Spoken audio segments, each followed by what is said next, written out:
So all of our panelists are here, and we have a lot of information that we're going to try to cover for you today. So I'd like to get started as soon as possible.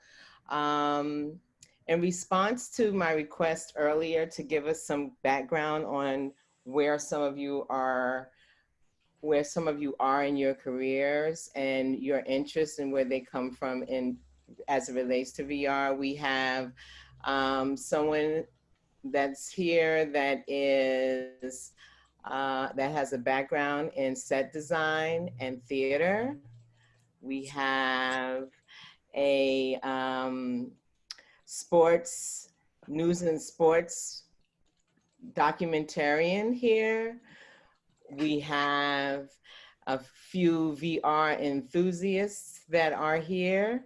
So this looks like we've got quite a diverse group of people who are interested in learning more about VR. And I just want to let you all know that I did set this panel up. So in the event there are people here that know nothing about VR, I want to make sure that they get some background information too.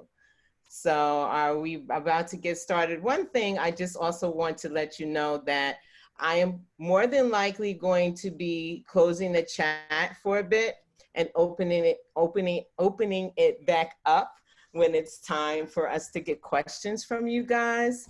So if you can just make note of any thoughts that you have that you'd like to ask our esteemed panelists when it's time for us to have that conversation, I would appreciate that. Okay. All right. So I'd just like to introduce to you our panelists, Cherryl Espinoza and Lauren Ruffin. Hi, guys. Thanks so much for agreeing to help us out with this panel. And I'll be turning off the chat right now.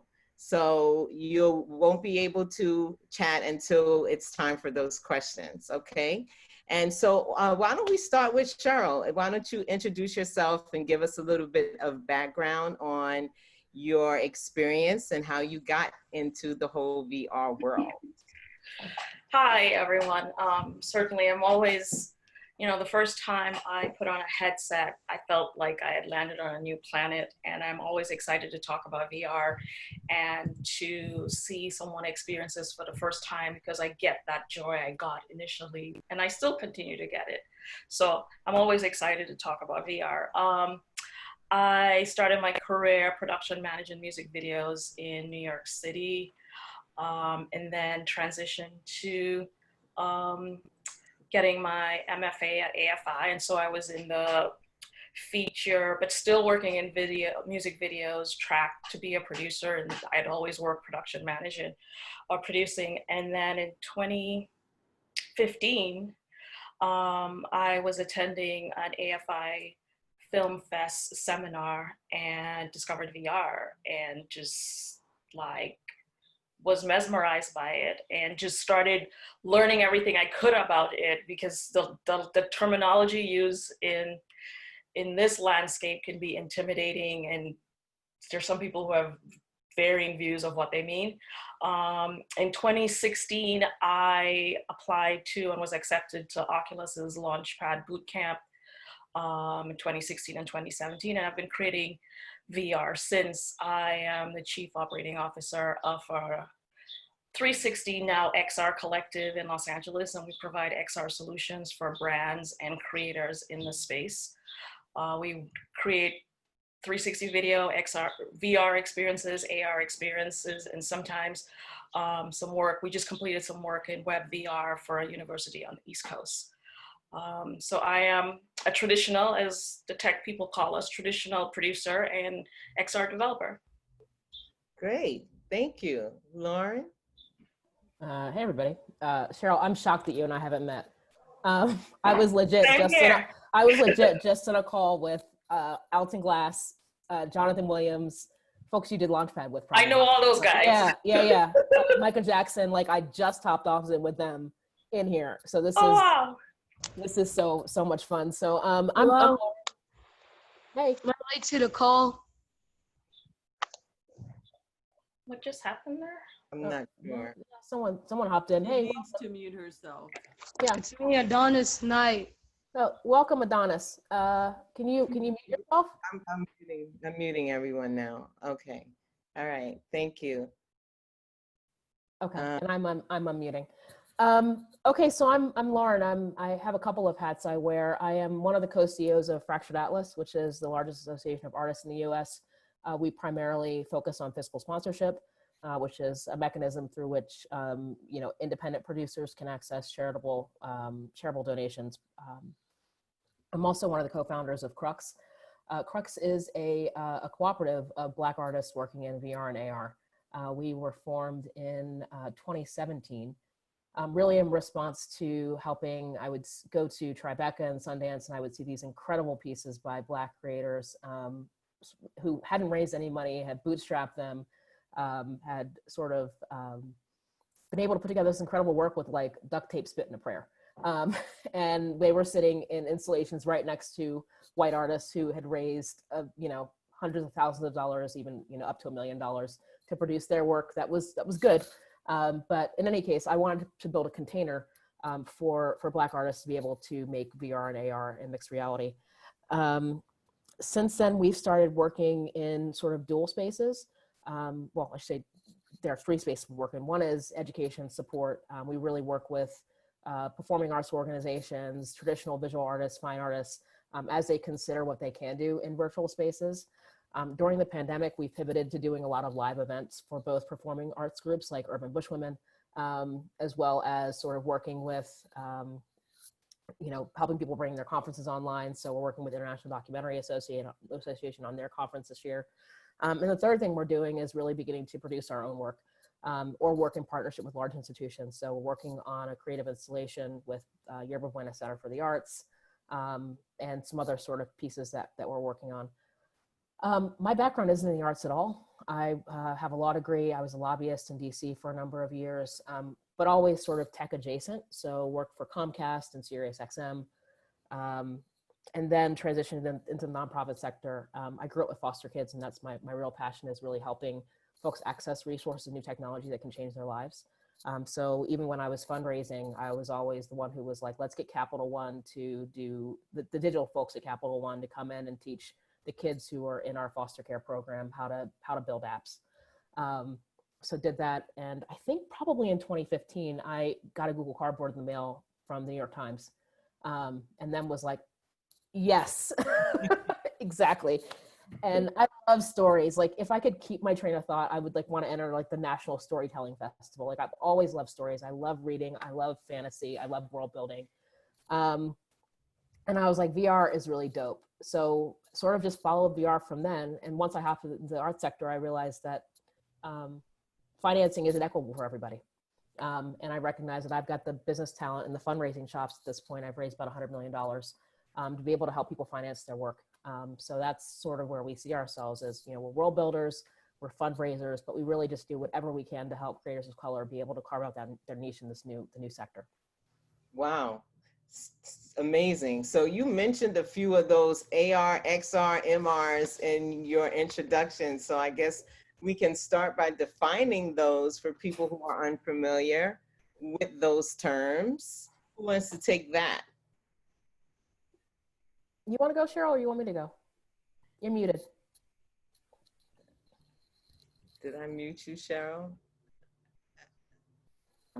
Can you hear me? Yes. Okay, so what I was saying was that, I'd like to give the proper definition for it, and then we could segue from there. And virtual reality is sort of a way to stimulate physical presence in a computer-generated environment, be they real spaces, past or existing, or completely imaginary, and it allows the viewer to actively experience a space, a story, a game, versus just being a passive observer. And by that, what I mean, when we look at traditional media or television or movies, we're just sort of this passive viewer of the experience of the story that the filmmaker has created. Whereas in VR, when it comes to interactive VR, you can interact with the space on a physical level, whether you're using a a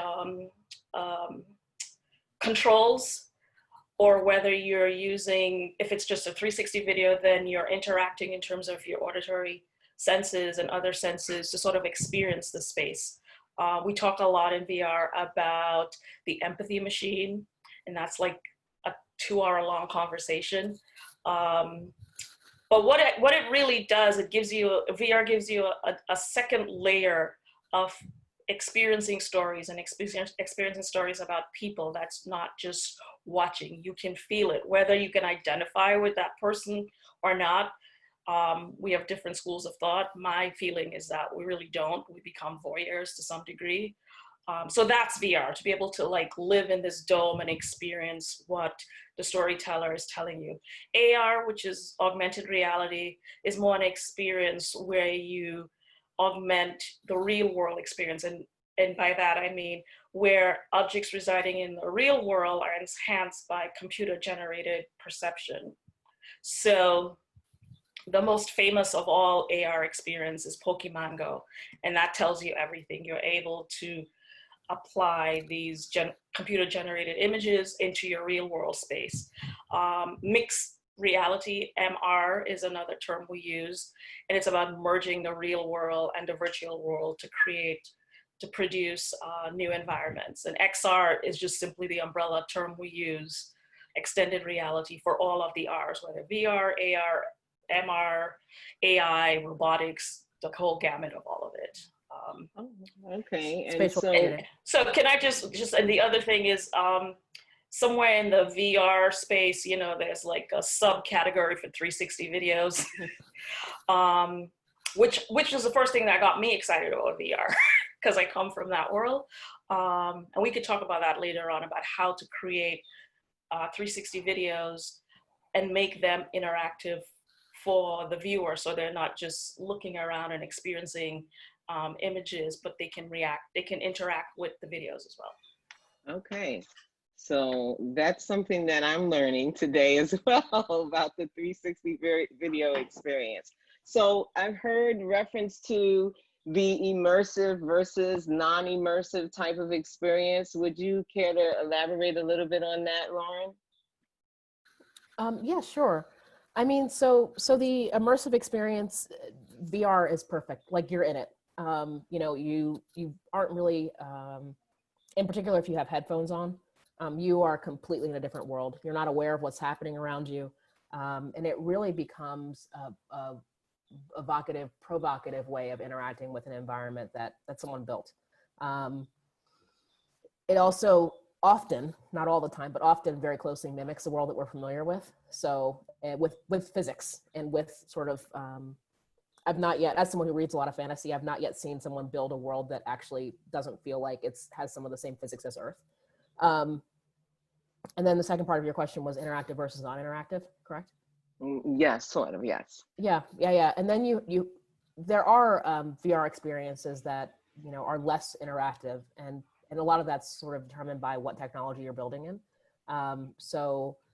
There's 3 degrees of freedom, which is an Oculus Go, which only allows you to sort of move around, you know, sort of 3 degrees. And then you've got an Oculus Quest or a Rift. Are you about to pull them up? Do you have them ready? I didn't take it out. we didn't plan this. No.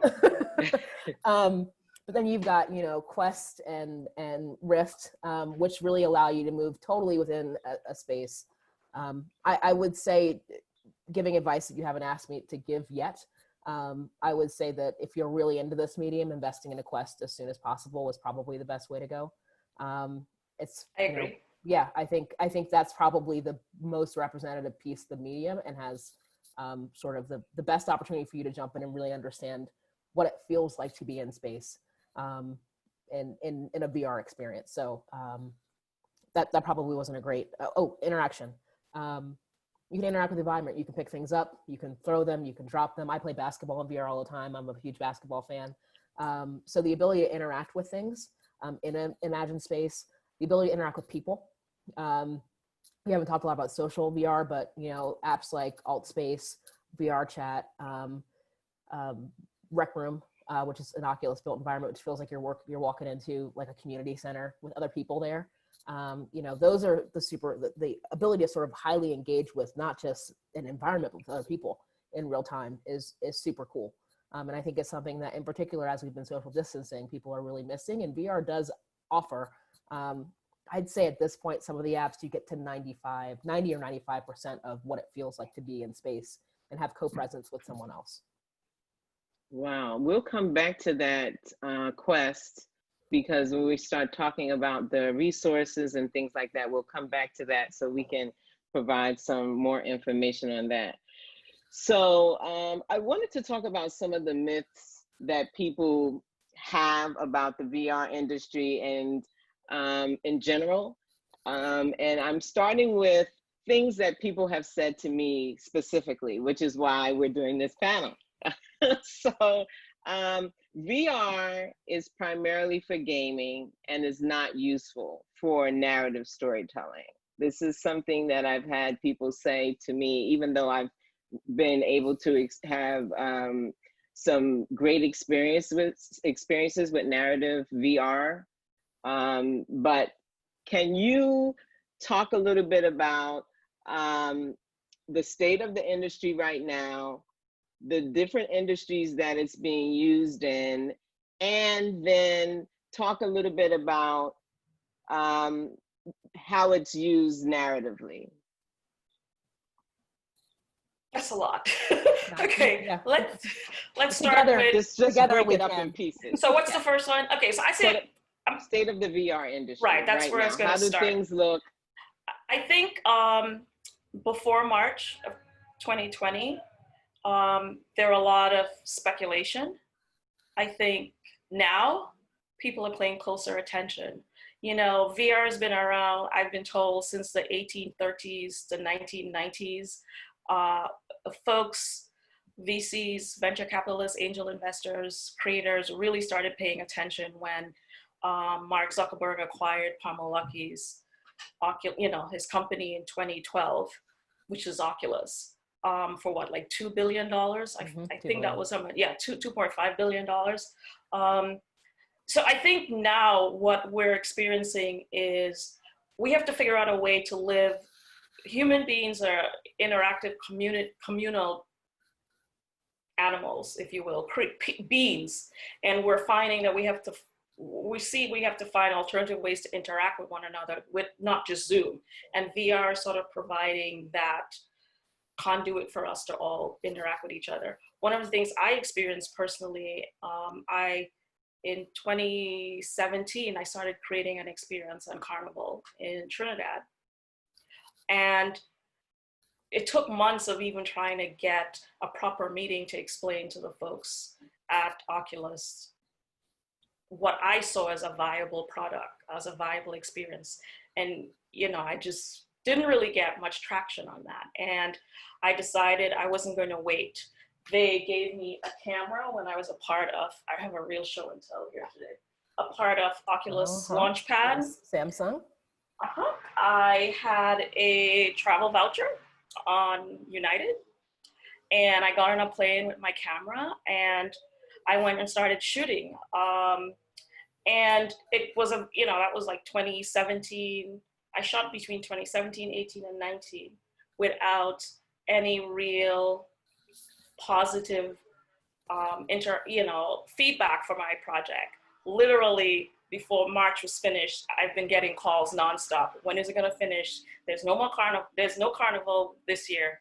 The last one was in February. There's none likely next year. And people are now seeing, oh, now I get what you're talking about, because I can't go, but I can experience it in a headset to some degree and feel some sort of interaction that I would have felt if I had gone to the Caribbean to experience Carnival. I think probably up until last year, everyone, all the stakeholders, so all of the headset producers, all of the venture capitalists were really interested in hardware. That was something I got all the time. We're just investing in hardware, not content. Okay, that's really great, but now you have all this hardware and you don't have any content that's of interest to anyone. And so that sort of discussion changed earlier this year, probably around September maybe. you started hearing more and more people talking about investing more in content. And it was the hope that in 2020, we'd have more people investing in content.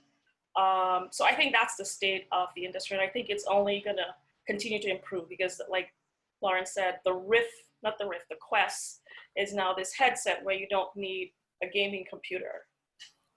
And you have the ability to interact much more. There's some haptics that they're building to it.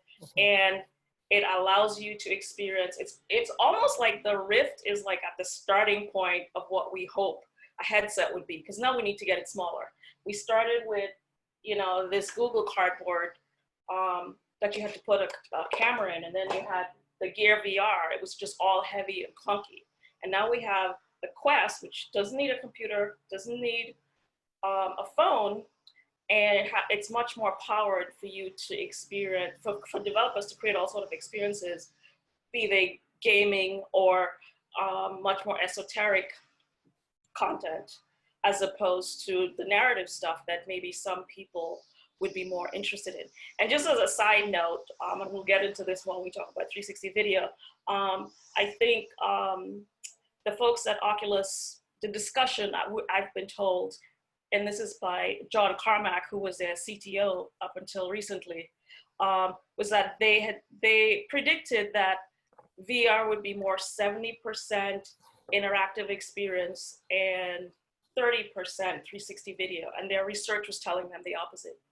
People really wanted to just sit in there and absorb the video or the content and be less interactive.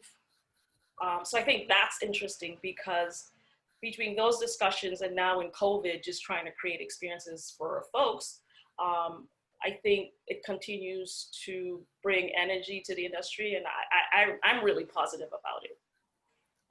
So that's just on the state of the industry from my point of view. Yeah, I think you're spot on. The only thing I would add, and that's particularly because we have so many filmmakers here, is distribution. Yeah. So we find ourselves in a bit of a chicken or egg problem. And, you know, the reason video games are sort of, people have the impression that video games is where VR is going, or the only place it can go, is because folks who game are accustomed to all of the various ways that you pay and monetize video games in a way that folks in the film, or the way the film industry has not developed. And so VR has not yet, or narrative VR has not yet found the distribution pipeline. One of the things we started on really early on with Crux was really thinking about owning the entire pipeline of content. So, you know, financing, production, and distribution. And eventually aggregating content and then from Black creators and putting it out there, similar to what BED did. But it's really hard to have a conversation about the state of narrative VR without focusing on that choke point, which is monetization. There's just, people haven't charged for their work. For whatever reason, because venture capitalists poured so much money into the first folks who distributed, so your Jaunt, your Within, they really didn't have an incentive to monetize it. Which meant that we never really understood what people will pay for it. So there's actually this huge artificial gap in our understanding of what the entire pipeline of narrative VR could be, because you had a couple of white guys who got in, raised a bunch of money, and never wanted to risk monetizing it because then people would buy it and then no one would invest in them again. The second elephant in the room around XR content is Magic Leap, which is another huge, and I can't separate the development of the industry away from capital and financing, because there's been too much money poured in and too many mistakes been made. Magic Leap raised $500 million plus without a product several years, in 2012? Ooh. And by the time they brought a product to market, it sucked. Nobody bought it. They priced it too high. And they're essentially gonna sell out. They laid off a bunch of people a couple months ago. They're gonna sell off bits and pieces of the tech, and they'll hope that someone else will use it. But you know, all of the mistakes that were made in the industry from a financial perspective have never really allowed us to see what artists and creatives can do to flourish. And there's nothing worse than an industry that doesn't grow organically and instead has a ton of venture capital money bolstering its growth artificially. It makes it really hard for creators to get in and get any kind of foothold in a new industry. So that's my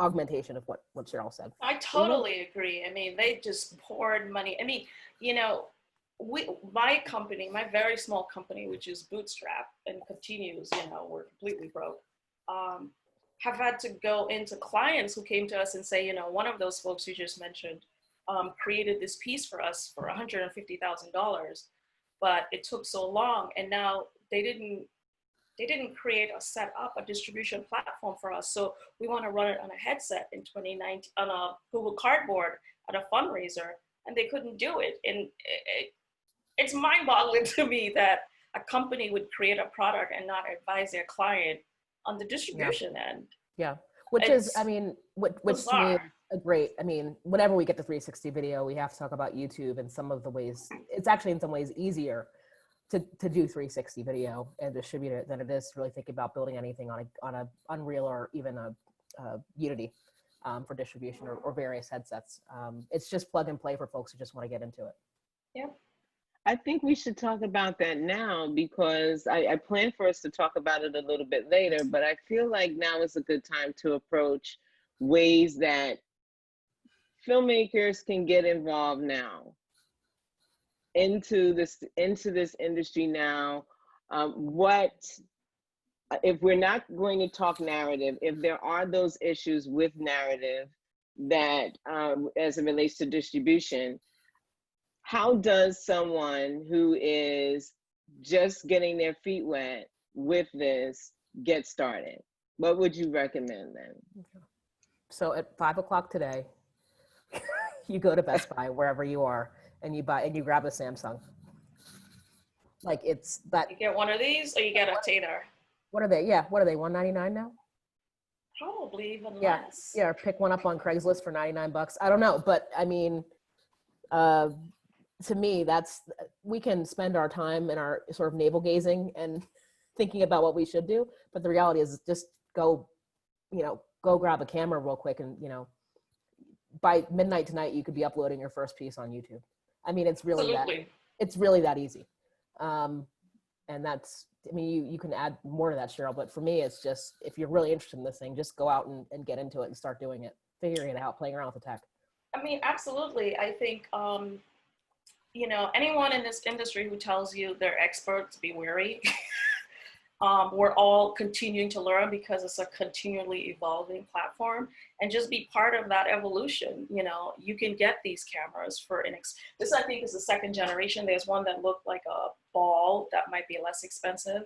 I prefer this because I think you can do live with this one, maybe not the other, and you can upload. I taught a class about a year or two ago where we did a lecture session earlier in the day, and then before the day was over, the kids had their 360 video up on YouTube. It's really that simple.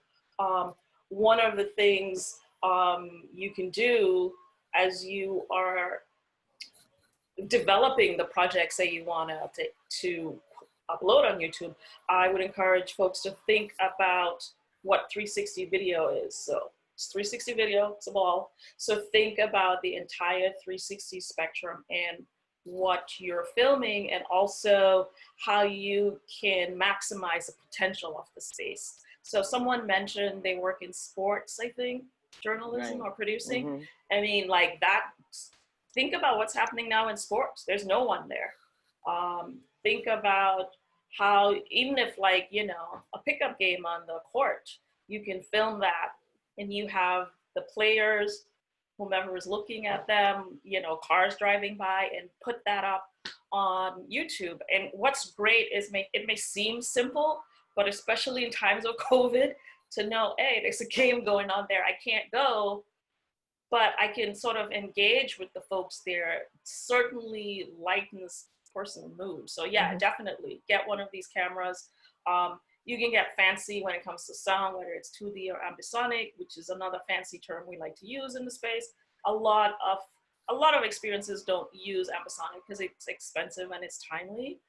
But yeah, get a camera and start shooting. Define ambisonic. Oh, wow. So spatial. ambisonic, yeah. Sorry? I was gonna say just spatial audio, when you can, yeah. the sound that interacts with you as you're moving around the space. So you say that that's very complicated. What about editing 360 video? What if I want to edit a project in 360? Is there something that I need to buy as a filmmaker? Can I do that in my everyday Premiere or Final Cut Pro software? So yes and no, or yes and not necessarily. In the example we're giving here, these cameras, so when you shoot 360 video, you're shooting different quadrants. So it's not like a flat video camera where you're shooting just one square box. The camera is capturing everything in the space. And so now the camera needs to make that into one image, and that's what we call stitching. So it stitches, like this camera has two lenses, 1, 2. So if I'm shooting with this, the camera is capturing this side, and then there's this here that's either blank or we call it the stitch line. So now the camera internally, this one will stitch the image. So you have one 360 image, and then you could literally just upload that. This is an entry-level camera. You can get more complicated with cameras that have 16 lenses, 8 lenses, 4 lenses, and then those become tricky where you need to use software like Mystica, AutoPano to stitch the video, and then you would probably need to edit it in Premiere, maybe use Mocha, and again, all fancy terms, don't be intimidated by them, to be able to edit and stitch them. Okay. So I think we've kind of addressed the second myth that I had about being a tech expert to get started with VR. I should add that I am completely non-technical. I don't code. I'm not a filmmaker. I'm a support system, but I've had to spend the last 3 years learning the terms. I mean, Cherryl, I'm learning from Cherryl right now as someone who is non-technical, but you can still be in the space. I went to a college that said if you didn't do 10 bizarre, unrelated courses, you didn't graduate. And one of them, thank you, Brooklyn College. Yes, one of them Brooklyn College was a computer science class, and I cried twice a week. I didn't want to do that class. And I was grateful. That was the extent of my computer knowledge. But I think in 2015, I was developing a television show and wanted to create an app to go along with the show. So I started learning how to create an app in HTML5. And I think that sort of like gave me an appetite or an appreciation for 2015 technology. And once I started learning about VR, I think for me, what I was excited by the tech, by the ability of everything in VR. So I wanted to learn more. But the first couple of times, the first time I wanted to build a project in VR using Unity, which is a gaming software that we use to create these experiences.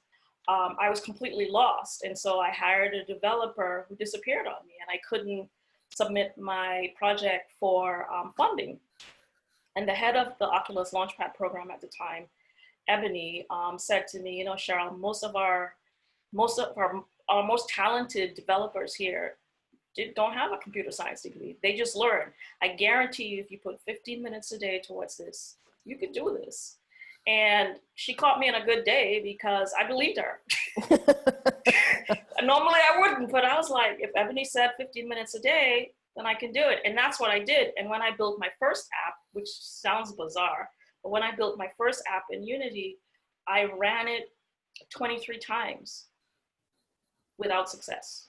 And then it became a sport for me. I was like, you will not defeat me.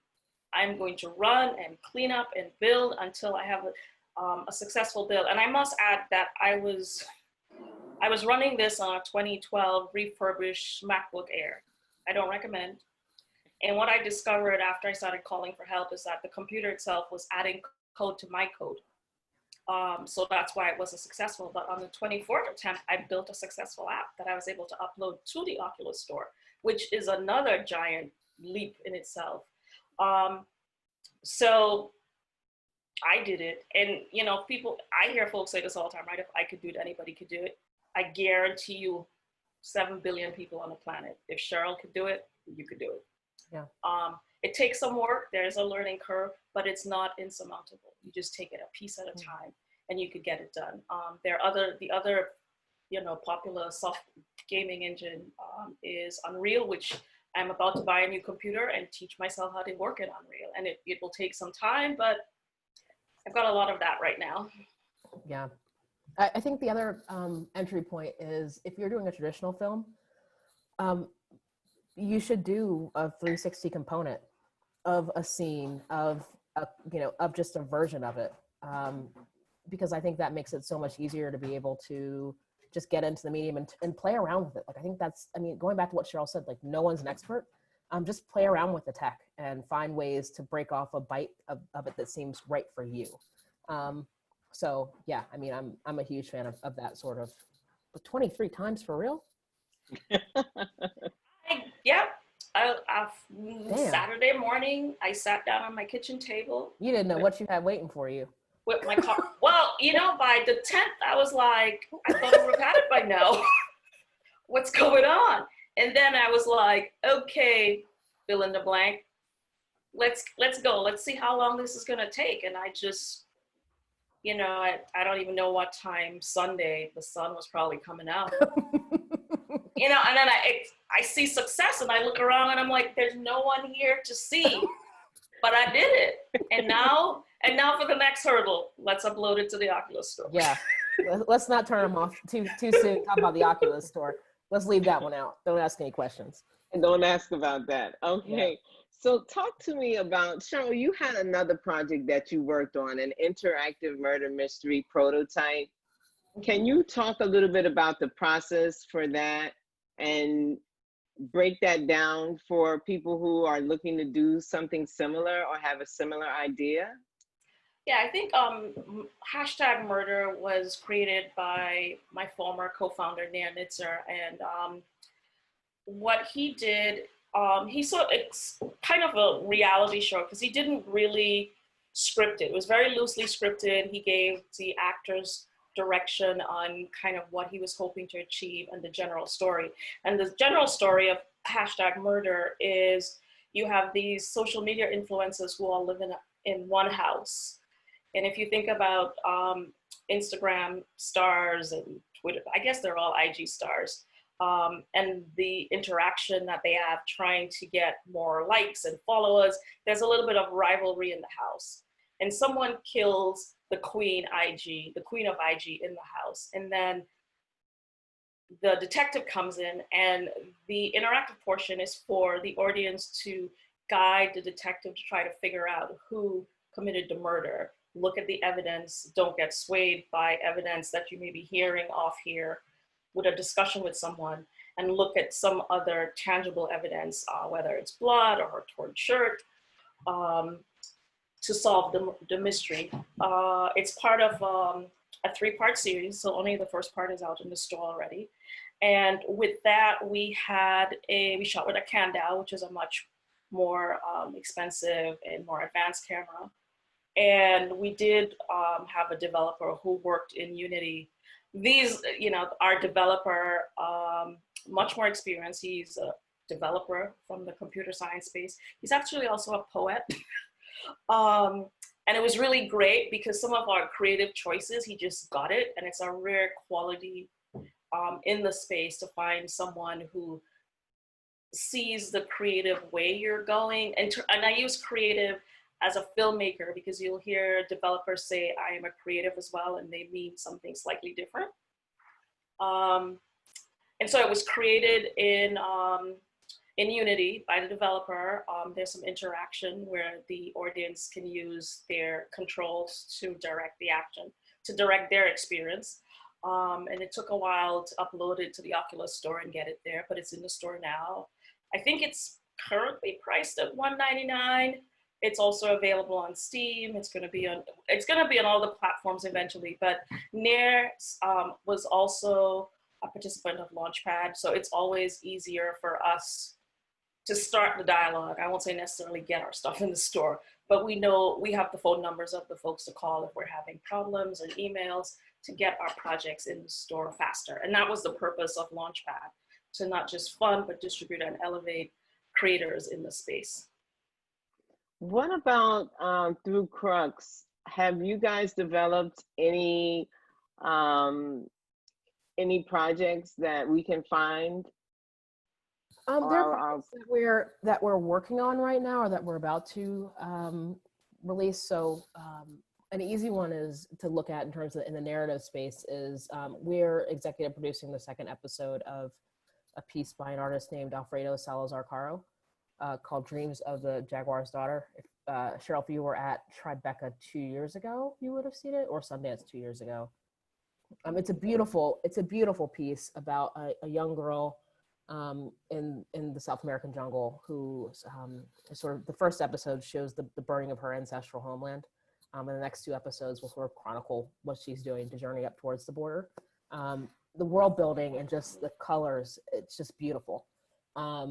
So you can find the first episode on YouTube now. I can also drop the link in the chat when the chat's open again. This fall, we'll be producing the YBCA 100, which folks who might be in the Bay Area or who follow sort of the arts is Yerba Buena Center for the Arts honors sort of 100 of the sort of the most inspirational people. And we'll be producing that. We're likely going to be doing a whole bunch of sort of traditional video, probably doing some AR, an AR app for that, and really just rolling out as much content as we can around the inspiration these folks have provided over the last year. So that's coming out.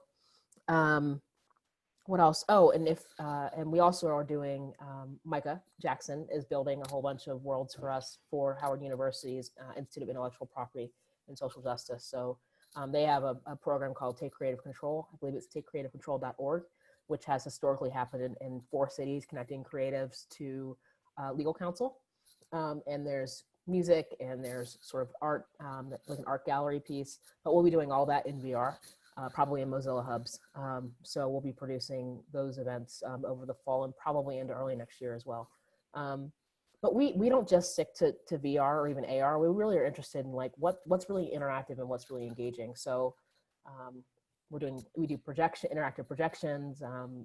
We sort of do the whole spectrum of what's possible with storytelling and technology.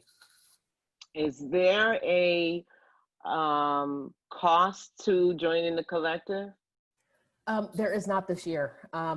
Our sort of membership model was blown wide open, and I should say our business model altogether was just blown wide open by COVID, and then obviously the uprisings as sort of a collective of Black artists has put us sort of in a terrible sweet spot of being really in demand right now. So there is not a cost to join the collective right now. We have an online platform at crux.coop where we sort of have Black creators who are sharing their work and their portfolios.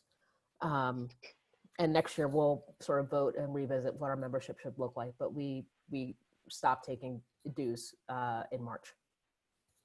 Okay, so I'll be dropping those links. We'll be getting those links and information out to you guys. So I want to talk a little bit about the dollars and cents, because we've dropped a few.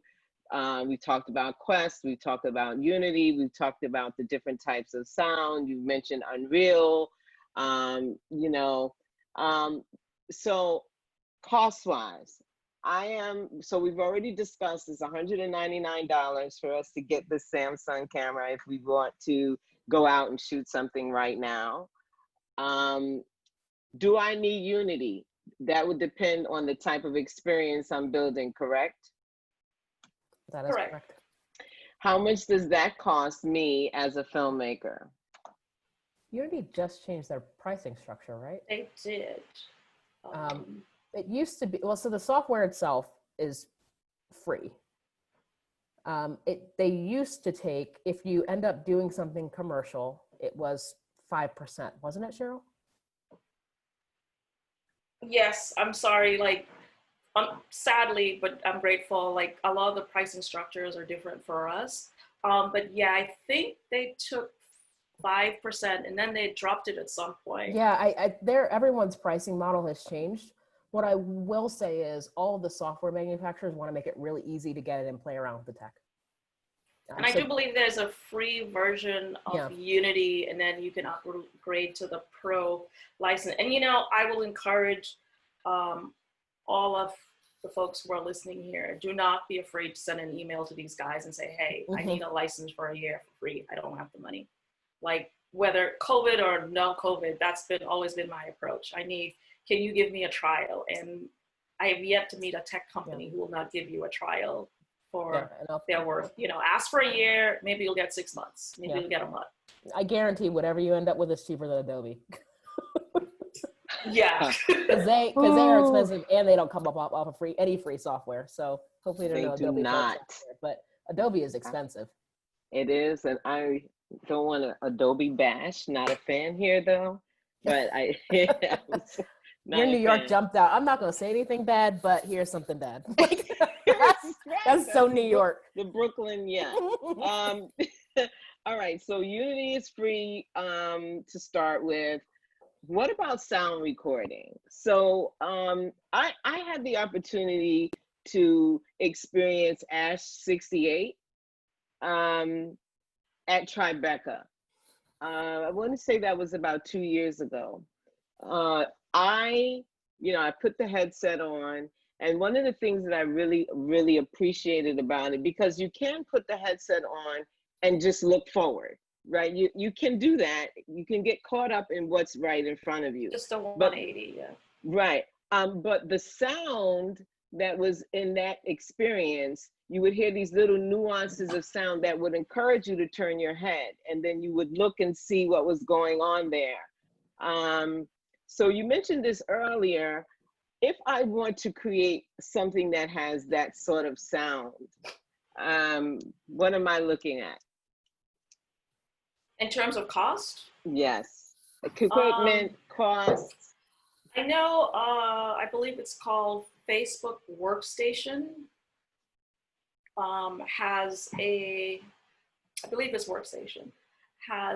So I must say, first of all, I am not an expert on sound. My friend Nair, who I mentioned earlier, is, and so I defer a lot of my sound work to him. But I know that's what he uses. He uses the Facebook Workstation to be able to manipulate and create sound, as you have described. And what you described with that Ash project, Joanna, is really a skillful, immersive creator who's using all of the elements of the platform to really engage the viewers. Because I remember you explained to me, like, you would hear the whispers of people speaking, which would encourage you to turn.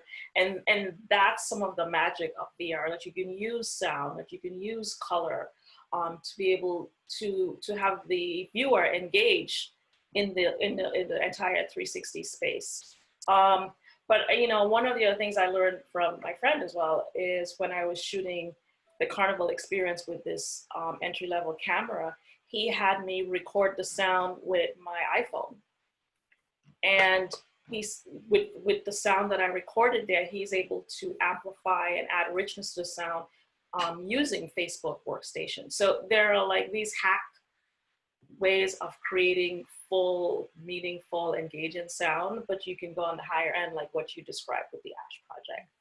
I would say that in terms of what you said earlier about it being an empathy machine, in that particular experience, I definitely felt, what I imagined Arthur Ashe felt like, because he was under some tremendous scrutiny while he was getting ready to go out here and play that match. And you could hear the people talking about him and some of the negative things. So I can definitely see that being the case when it comes down to using this tech to get a great project done. Okay, so can you believe we've already been talking for like 50 minutes? We only have like 9 minutes left. So one of the things that before we open it up for questions, so don't panic everybody who's watching. So one of the other things that I wanted to talk about is VR versus the traditional way of shooting. So you talked about the two lenses on that particular Samsung camera. I am most familiar and comfortable with the 3-camera shoot, setting things up. And I must admit that when I think about shooting a narrative piece using VR, I find it daunting, because in the 2D space, You know, I've got the use of different angles. I've got the close-up features. I've got other ways that I can really focus on my subject and emote the emotions that I want the audience to feel. So how do I, using this 360 camera, do that? So you learn filmmaking, right? You learn the elements of filmmaking. There's light, there is, you know, camera angles, production design, there's dialogue, how you edit it, whether it's fast paced, you do a montage, there are all these elements of traditional filmmaking. And that's what you use to tell a story in 2D. Those rules don't apply to immersive media. We have different rules. And so it's a matter of learning those rules that apply to this particular medium to tell stories. And I've had hundreds of discussions with traditional filmmakers who don't like that I can't cut, or I can't force the audience to focus on a character and do a close-up. And my response to them is always, well, you don't have that tool. But like you just explained, Joanna, you have the tool of sound. So I don't have to cut to tell you, look at the emotion on this person's face. I can use sound to drive you to see what I want you to see. And that's what it's really all about, learning the tools of immersive media. And sound is definitely a big part of it. Where does someone go to learn these tools? So I'm just going to interject something that's hopefully relevant to folks. If you're trying to understand what we mean by spatial audio, there's an app that I'm absolutely in love with called High Fidelity. It's brand new. It's a spatial audio app. Have you been in there, Cherryl? I haven't, but I have a friend who works with them a lot to create experiences in theater, which is amazing. Exactly. So like I've been throwing house parties in High Fidelity. I'm just like totally in love with it. Oh. One, the quality of the audio just generally is so much better than what we've sort of been living through with Zoom. It's like driving around and you're like busted ass Camry. No offense, people who drive Camrys, but and then like driving a Mercedes. You're gonna be like, oh, this audio is so dope.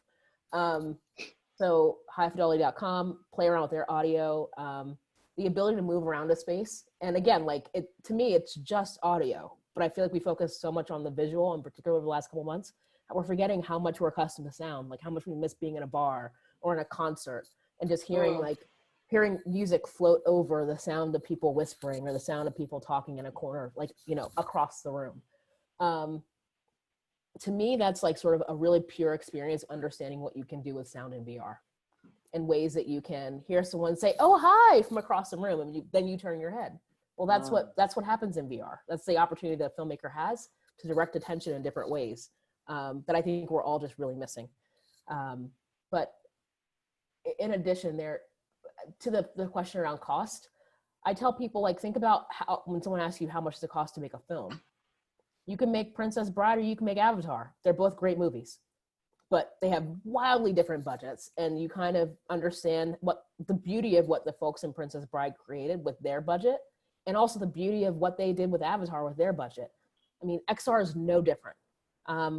And so that's why people come to me and they're like, can we do this thing with you in partnership with you? And I'm like, yeah, what's your budget? We can work with whatever, but it's just your budget provides, whatever budget you have provides different constraints and different opportunities that we can work with and explore in the new medium. Yeah, that's very true. That's a good way of looking at it. I would say even Avatar versus TikTok. It's, you know, it's kind of like, how are you telling stories and using the tools and everything that you have, all the resources that you have to create it. I think one of the most important questions that I ask clients when they come to us, because everybody wants to create something in XR, is why? Because it's cool. Okay, that's valid, but let's go one step further. If it's something that you could create on a flat screen, then why are we in an immersive space? And so that causes a lot of our clients to think, okay, well, I want to do VR. I want to do VR. So then it forces them to start to think about the elements of the medium and how they can use it to tell the stories they want to tell. Yeah. Because there's no point in looking at something, in my opinion, of experiencing something in VR that someone would say, well, I could just watch that on a flat screen. Like, what's the difference? Really use the elements and the qualities of the space, of the medium, the 360 medium, the immersive medium to the max to tell the story you want to tell. Yeah. And conversely, VR doesn't become a fix or a band-aid for poor storytelling. Amen. I think that's it doesn't, like, the tech doesn't fix the fact that you don't, and I think that's sort of where the medium is right now, is you have a lot of technologists who aren't storytellers, who understand the tech but do not understand plot, character development, or anything else, which is why I love working with folks in theater. I love working with performance artists. You know, we're working with some dancers right now who, you know, the ability of a dancer to tell a story with their body and with some music, I think translates really, really well to VR. And, you know, the performing arts haven't really gotten into that yet. But I'm watching them think about, because they tell a story without words. You know, thinking about them translating that into an immersive space is super cool to watch, because they're storytellers. But if you're not a storyteller and you take a 360 camera, it's still gonna be your old dry ass story that you could tell on a flat screen. Yeah, it doesn't matter. Yeah, it doesn't matter what medium you use. Yeah, I was a co-producer on a project, a theater VR project that premiered at the Venice Film Festival last year with a creator who continues to work in the VR theater space, which I find exciting. You know, and I think someone mentioned they worked in theater at the top of the discussion. You know, for the folks who have been to New York Shakespeare Festival and have to spend hours in that line, which I have more than once, to experience King Lear, consider being able to experience that in a headset. I'm looking forward to that day. Yeah. That sounds amazing. That sounds amazing. Okay, I have a few questions here that I'd like us to address. The first one comes from Michael Jacobson. He wants to know, are streaming services such as Netflix, Amazon getting involved with funding and distribution of VR? I'm assuming that's what he's asking. I haven't seen anything like that. Not to my knowledge. I mean, they will. Once Apple eventually, once Apple gets in, which is apparently happening this fall, they will. Yeah. I think they use, not I think, they do use VR as a way, as a previs, to sort of pre-visualize the work they're doing. And I know Disney is doing some stuff here in California. Some of it is really, you know, wrapped in all these NDAs, but they are using it. But in terms of distribution, as the person asks, not to my knowledge. Okay, so I have another question from Mark. He says, during COVID, we saw an explosion of streaming service subscriptions, but from the data I saw, the purchase of VR hardware was static. How far are we from large-scale adoption, and what are the challenges before that happens? This is part one of his question. I don't think the purchase was static. I think they sold out really fast. And then the supply chains from China made it very hard to get hardware. Hardware is back in stock now and is flying off the shelves. Probably people like me, I bought 10 headsets this week. So I'm probably part of the problem on this one. But I also think that some of the issues with stock and sales has been artificial. Facebook, my understanding was stockpiling headsets for the Christmas season. And so between that and the possibility they're going to release an Oculus Quest 2, it's hard to get a sense of actual sales, but demand is there. And demand for content has really, really been wild over the last couple months. He has a follow-up question also, and then Cheryl, you can kind of tack on. What are the safety concerns with long-term usage? I.e., how long can someone be watching 360 video safely? I think that's a good question, because I've read and seen things about people that participate in these experiences that become ill from being immersed in the technology, the movement and things like that? Yeah, I mean, that happens, but again, that's more at this point someone who has just created a poor VR experience rather than the tech itself. I just dropped a link into the chat. A couple months ago, a guy released, one is spending an excessive amount of time in a headset. I think he's done 10,000 hours and has developed eye problems. Other than that, I haven't seen any data for folks who are like your average user. So Cherryl, I don't know how much time you spend in a headset, but if I spend 3 hours a week in a headset, that's a lot of time for me. Same here. Yeah. But I feel like that's on the higher end of people spending time in a headset. 10,000 hours is a lot. Yeah, I think he was going for some sort of record or something. Yeah. I've heard of those people. So the question is in terms of, I don't know, I don't have the data. I know neuroscientists hired by Oculus and Vive and all the other headset makers are following this. I think that's why this is one of the reasons they have all these warnings for, 13 and over. They don't encourage children in headset.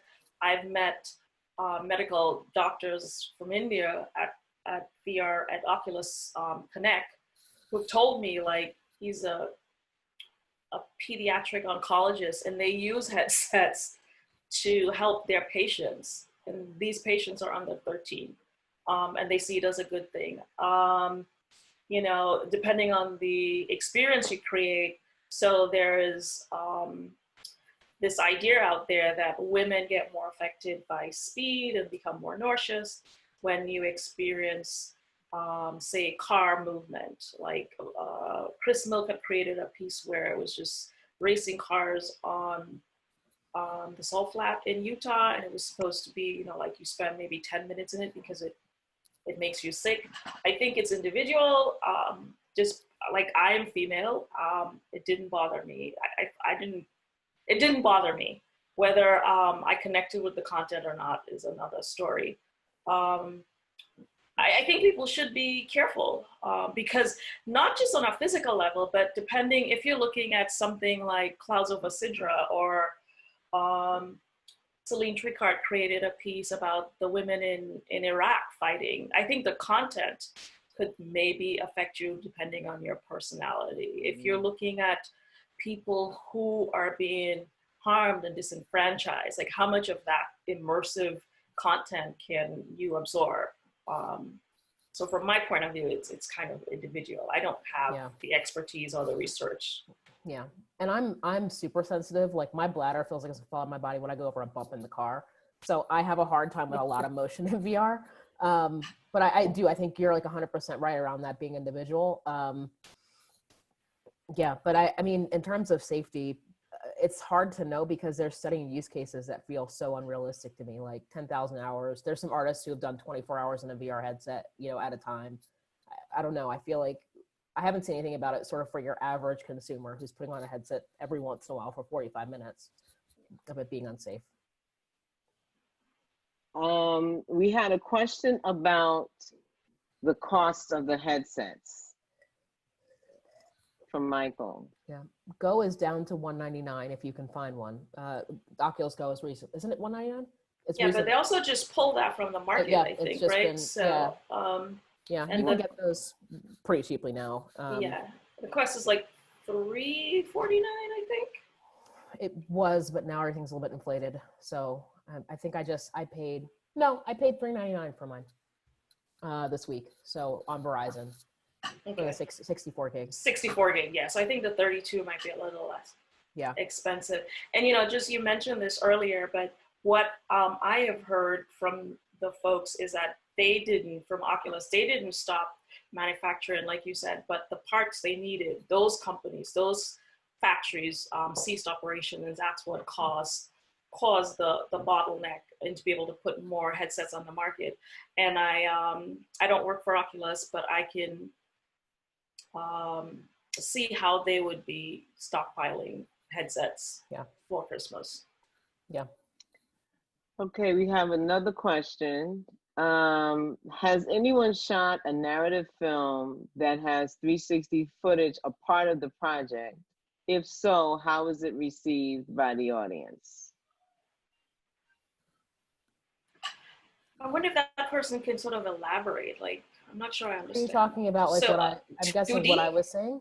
Yeah, Right. like I'm assuming the recommendation that you made, Lauren, to include 360, to shoot also in 360 when you shoot a 2D project. Blade Runner did theirs. They did Oh yeah. they did the film and then they've released a couple of scenes. I haven't seen Blade Runner at all, but they did a couple of scenes that were in VR. Folks have thought about it. So Cheryl, you probably know Column at Oculus. Yeah. So, there are large franchises that thought about it on the back end, like too late to actually do something in time for the release.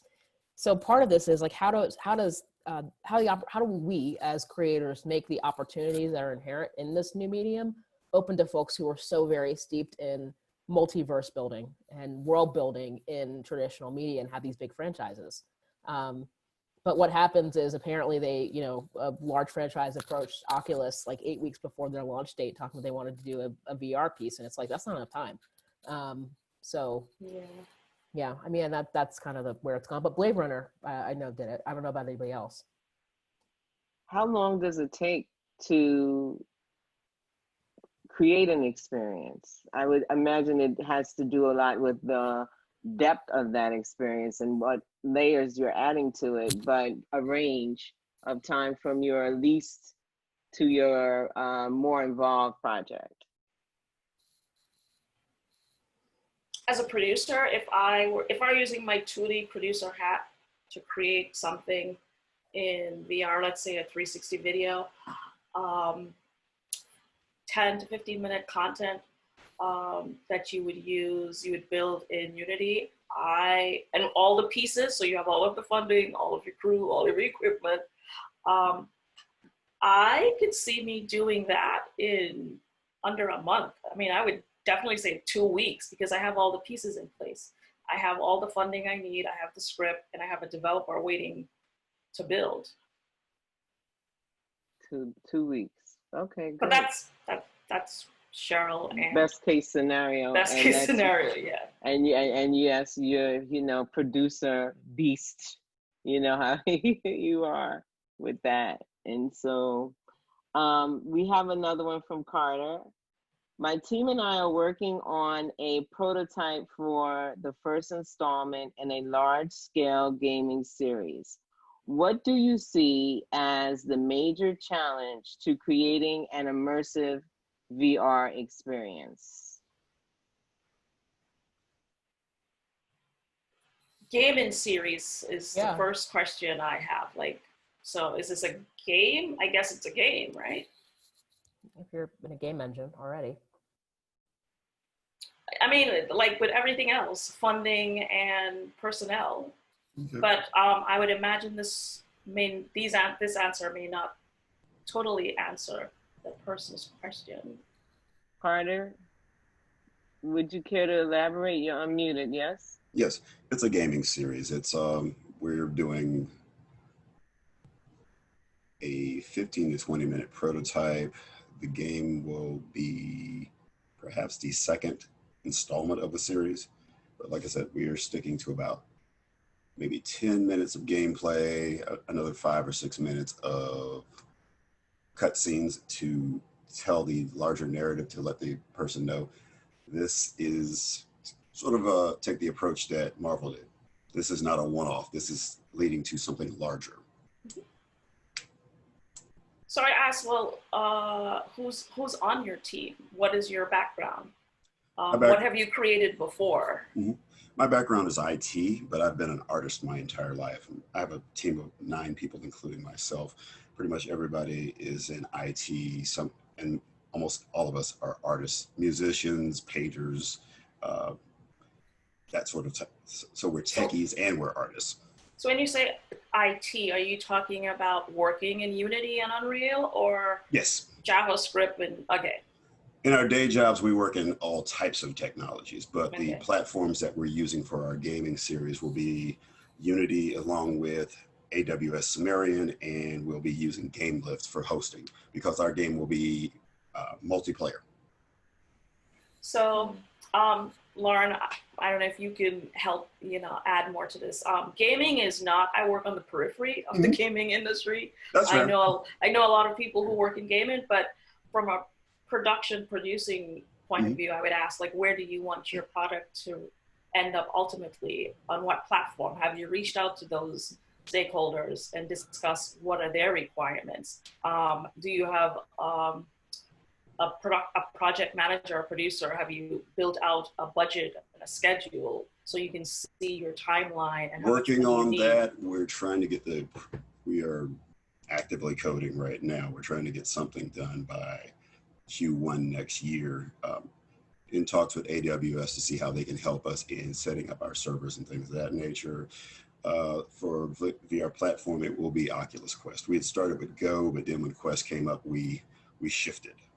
Yeah, I mean, I would say you've already hit the major barriers, right? Like, one is like the interest. Two is you actually know how to use game engine. Mm-hmm. Like, I don't know.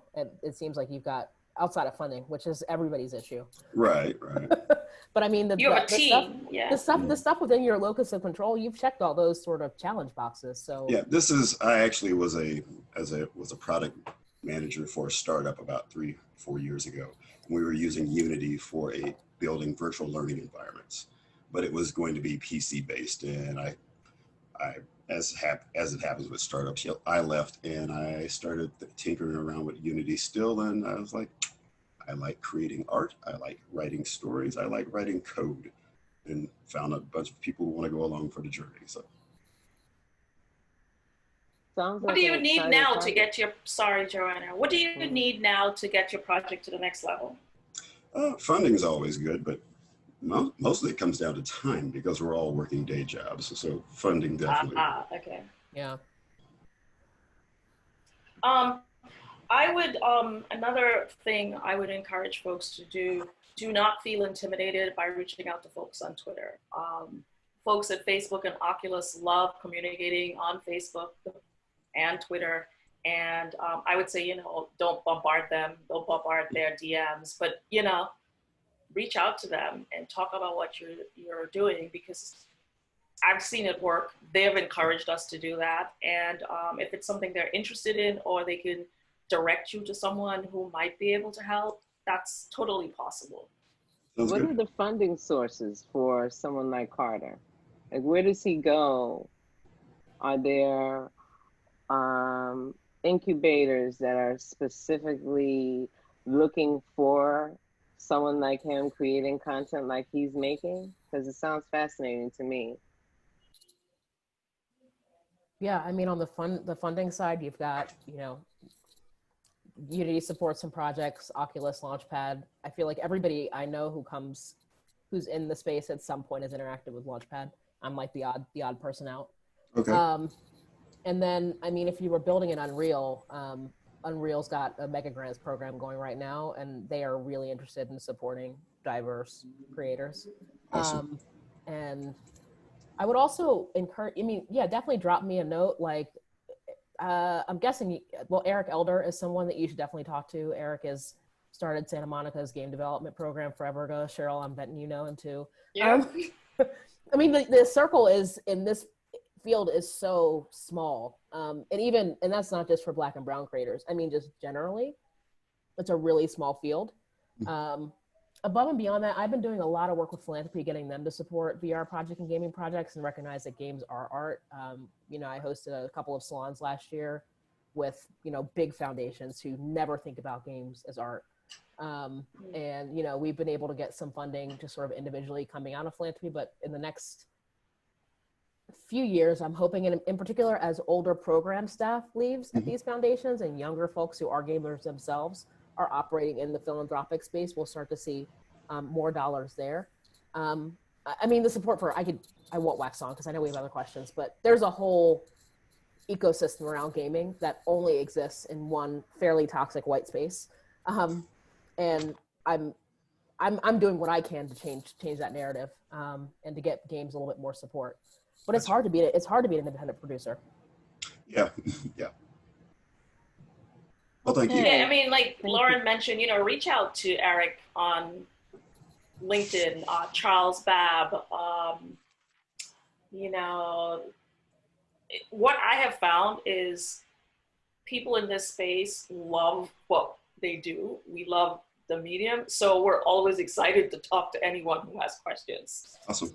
And Eric is really cool, as is Charles. Charles has been in the gaming, Charles Babb has been in the gaming space for quite a Is while. that BABB? Can you drop those names in the chat for Carl Carter? Absolutely. Thank you. Okay. The large film festivals have been very proactive in showcasing VR, but otherwise it is difficult to find venues to look at material. Why is this? Distribution pipelines are just now starting to form. Yeah, we talked a little bit about that earlier, about there being a lack of distribution. So that's the real reason for that.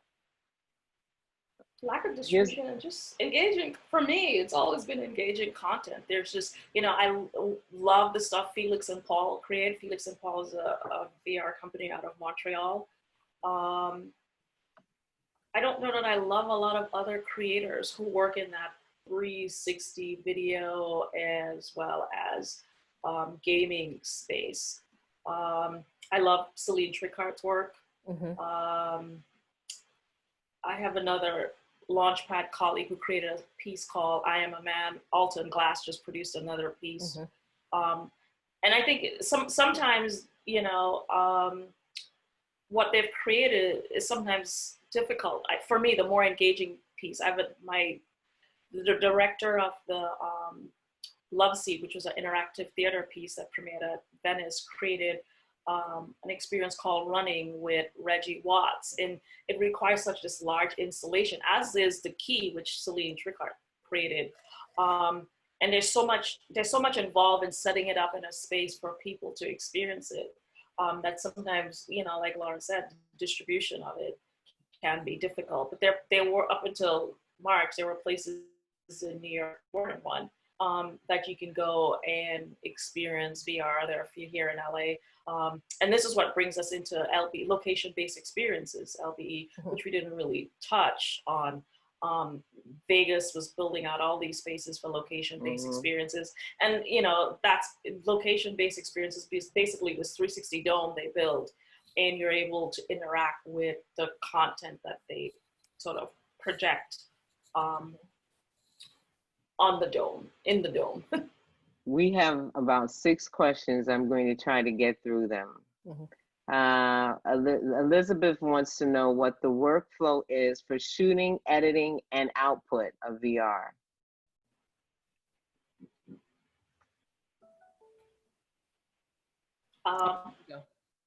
Multi-layered, but Lauren, you want to take that question?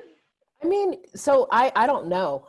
You know, we work in so many different mediums, but I mean, we work in, you know, we're all over the sort of immersive spectrum, but my understanding, and I also don't have a film background, so my understanding is that the process is very, very similar outside of some of the sort of Unity and Unreal stuff, which at this point people are making films in Unreal.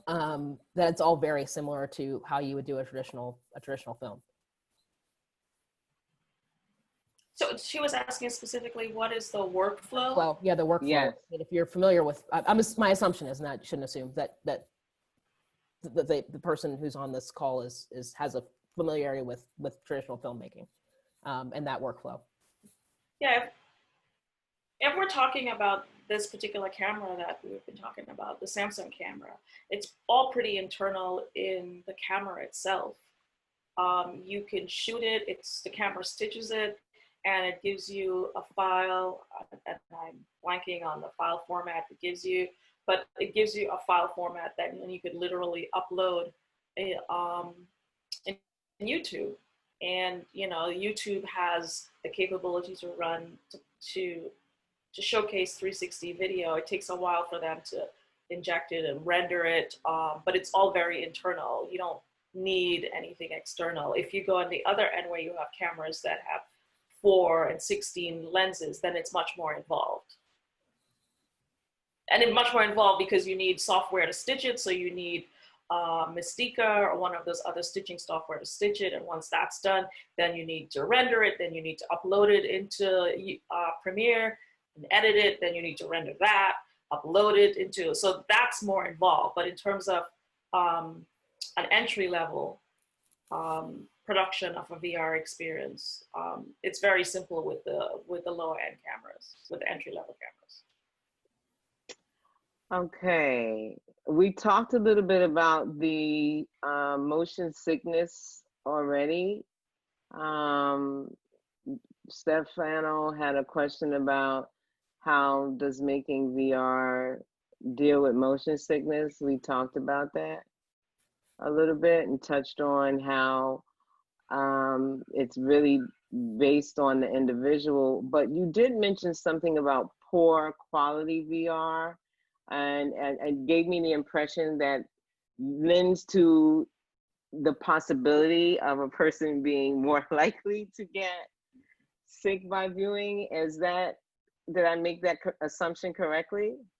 I mean, I think the way people are learning all the time about the way to shoot film or shoot VR film to make it less likely to have motion sickness. Also, the tech has gotten better, the hardware's gotten better. In terms of display, which makes it less likely. That's not to say that people won't, but I mean, Blair Witch Project sort of happens to people sometimes, but it's much less likely now than it was, even 3 years ago. Yeah, I mean, in the beginning, like, you were told you couldn't move the camera. You set it up and you didn't move 6 feet, whatever, make sure they're not in the stitch line with the two lenses. And now there are several dolly, as we know them in the traditional filmmaking space, that you can mount your camera on and have movement. I've worked with teams that have created experiences of horseback riding, and there was a time you couldn't do that because the motion was just too much. The image quality would not really work to create a really good, robust product, as well as the sound of just moving as you're moving up on top of the horse with the camera would cause issues. And now that's totally doable. There's a dolly created by a Pasadena company called the Rig Rover that's available. I know Radiant had something called the Mantis, I think. But now moving the camera is just secondary now. Like, we're all moving the camera. And also things like positron. Positron makes a chair that you can essentially, that moves as the VR is moving, as whatever you're watching is moving, that essentially makes your brain and your body align. People get sick, people get motion sickness because their eyes are seeing something their body's not experiencing. And it freaks their bodies out. It doesn't make sense to their brain. Yeah. So things like positron make a difference. And for the people who are asking about workflow, there's a YouTube channel by a guy named, it's called Creator Up is the name of his YouTube channel. Hugh Hell, I think he pronounces his last name. And Hugh has done a really good job of testing all of the 360 camera that anyone can learn from in a really dynamic way. So you can learn from the more entry-level Samsung camera all the way up to, I think he just reviewed the Insta360 Pro 2. So that's a good place someone can start to just learn about the cameras. I have a question here about 3D animation created by programs such as Maya, 3D Max. Are they being presented in the VR headset format? I wish I could answer that question. Yeah. I don't have no experience with animation on Maya. I'm wondering if I know import assets in. If you can import assets, that's exactly what I was going to say. Yeah. Go on. Yeah, I'll let you go. No, that's it. I mean, you can create those and create those assets that you can then import into the game engine, whether you use Maya or you go to the Oculus asset store or you create them yourself. But it's not something I have any experience with.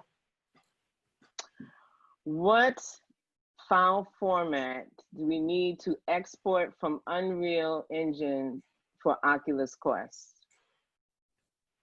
That's a very specific question. I could put my Googles on real quick and figure it out, but I don't have the answer to that. I don't have that at my fingertip. Yeah. And mostly for two reasons. I have not created for the Quest. So I don't know the answer. However, both Unity and Oculus have tons of documentation on their site. And I'm sorry to give you that answer, but it's available there somewhere. I don't know the answer because I've never developed for the Quest. I have always kept my audience in mind when I create. And so even when I started creating my app, I was never convinced that my audience would buy a Rift because you needed a computer to run it. And I'm still not convinced that my audience will buy a $400 Quest. However, I feel like the price will go down, and I think that's where we are right now. And my audience, by that I mean people who are interested in the kind of content I want to create. There's just not enough of those types of content for, I believe, to warrant them paying $400 for a headset. So I just never created for the Quest. Okay. All right, I think that's all the questions. There is something here in the chat that I would like to address. There's someone here. I would too. I would too. So you do it. Go for it first, and I'll add to yours. Okay. So there's someone here in the chat that actually thinks that two black women should not speak to their own experience when on a panel, and speak to the majority of the people, or I'm not going to say the majority. I don't know who's here with us, but speak to the fact that there are things that Black and brown people need that they don't get because they are Black and brown. And if that is a problem for you, I don't know what to tell you, because we're going to speak to our experience. And that's it. And that's what anybody should do. You should speak to your own experience. And if that offends you, I don't know what to tell you. So I didn't see that comment, and I'm not sure I understand it. I don't understand it either, but I don't understand it I will also say, as someone who spends a lot of time thinking about systems, the industry in which Cherryl and I live and spend our time is a system that is dominated primarily by men who are primarily white and occasionally Asian. And so in addition to our experiences, part of my goal when I talk about, and why I always say Black and brown folks, is if you're not Black and brown, you should know you're probably going to have an easier experience and a different experience than the one that I'm talking about. And so I think it's really important to understand that context matters. When I was a student at Howard, we talked about white people in terms of diversity and inclusivity, and all my white friends were the ones who got scholarships. So I think it's really important to understand context and understand systems. And above and beyond that, the comment itself is a little bit untoward. But I didn't want to let the panel end without addressing the fact that it was there, because that person needs to be addressed. And hopefully they've gotten more of an explanation. Next time they show up in space, it'll be in a different way. Right. Okay. I thank everybody for joining us. We had a great turnout today. So there's a couple of things when we wrap up. We're sending out some resources to you guys that you should get by email. Cherryl has taken that upon herself to put some stuff together for you guys to reference as you navigate through your VR journeys. And there is also going to be a recording of this webinar that I haven't decided yet where it'll be accessible to you, but I will let you know by email, you guys in the group. And if you have any other questions for me, you can hit me up, info@centerforactivelearning.org. Cheryl, if you wouldn't mind sharing your socials. So I'm at Cherryl. I'll put it in the chat. On Twitter and LinkedIn, I'm at Cherryl at CHERRYL_SIENA. That's how you can find me. That's where we can find you.